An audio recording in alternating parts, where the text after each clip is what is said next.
அனைவருக்கும் வணக்கம். நல்லவர்களுக்கு எப்பொழுதுமே சோதனையும் துன்பமும் அவமானமும் ஏமாற்றமும் தொடர்ந்து வந்து கொண்டிருக்கிறது. கெட்டவர்களுக்கு இவையெல்லாம் வந்தாலும் தாங்குகின்ற அளவிற்கு வாய்ப்புகள் அவர்களுக்கு இருக்கிறது. நாம் வாழும் வாழ்க்கை சரியானதா அல்லது அவர்கள் வாழும் வாழ்க்கை சரியானதா, கொஞ்சம் குழப்பம் வந்து விடுகிறது. இவையெல்லாம் கடந்த பிறவியில் செய்த பாவ புண்ணியங்கள் என்று சுருக்கமாக சொல்லிவிடலாம். நல்லவர்கள் போதும் என்ற மனநிறைவோடு உலக ஆசையை குறைத்து கொள்கிறார்கள். கெட்டவர்களோ பணத்தை மட்டும் தேடுகிறார்கள். அவர்கள் நீதி, நேர்மை, நியாயம் எல்லாம் பார்ப்பதில்லை. பணத்தை மட்டும் தேடி அதில் வரும் இன்ப துன்பங்களை அனுபவிக்கிறார்கள்.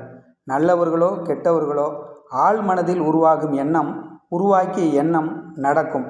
அதன் விளைவாக நடக்கும் நல்ல கெட்ட பலன்கள் கிடைக்கும்.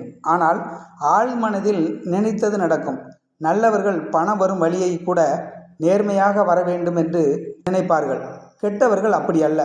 நல்லவர்களாக வாழ வேண்டும் என்றால் பிரபஞ்ச ஆற்றலை பெரும் வழி அறிந்து பிரபஞ்ச ஆற்றலை பெற்றால்தான் கர்மா சேராமல் ஆனந்தமாக வாழ்வு கிடைக்கும். நல்லவர்கள் என்றால் எல்லாம் தேடி வந்து விடாது.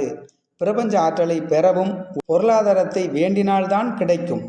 கடந்த பிறவியில் நடந்தது எதுவும் நமக்கு தெரியாது.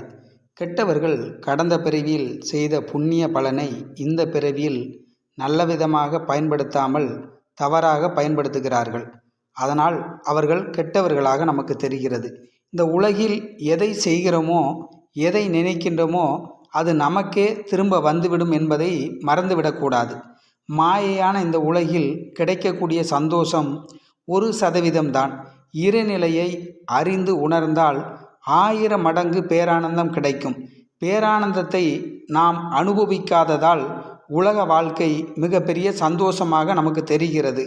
மாயையான உலகில் நாமும் நினைத்த மாதிரி வாழ முடியும். இந்த உலகில் எதை செய்கிறோமோ, எதை தேடுகின்றோமோ, எதை நினைக்கின்றோமோ அது நமக்கு கிடைத்தே தீரும். காலத்தில் வித்தியாசப்படும். கிடைக்க வேண்டியது கிடைக்கின்ற காலத்தில் கிடைத்தால் நல்லது. கடந்த பிறவியில் செய்த பாவமோ புண்ணியமோ இந்த பிறவியில் செய்தது எதுவானாலும் பிரபஞ்ச ஆற்றல் மாற்றமில்லாதது. நம்மைத்தான் தகுதியுடையவர்களாக உருவாக்க வேண்டும்.